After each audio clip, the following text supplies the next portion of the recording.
నమస్కారం, రుద్ర న్యూస్కు స్వాగతం.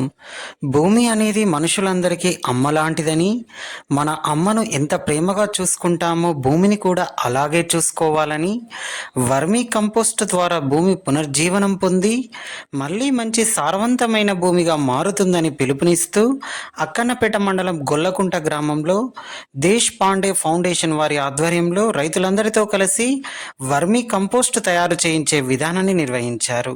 ఈ కార్యక్రమంలో దేశ్ పాండే ఫౌండేషన్ ఫీల్డ్ ఫెసిలిటేటర్ సంఘ శ్రీధర్ మాట్లాడుతూ భూమిలో అనేక రసాయనాలు వాడడం వల్ల మరియు ఫర్టిలైజర్ వాడడం వలన భూమి అనేది నిస్సారంగా మారిపోతుందని సూచించారు.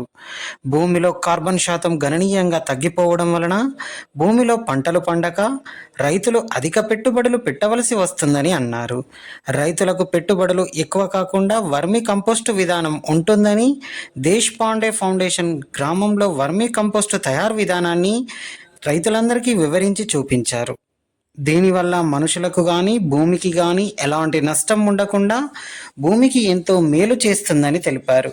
ఈ కార్యక్రమంలో దేశ్ పాండే ఫౌండేషన్ ఫెసిలిటేటర్స్ శ్రీశైలం, ఉదయ్, మహిళలు, రైతులు, గ్రామస్తులు తదితరులు పాల్గొన్నారు.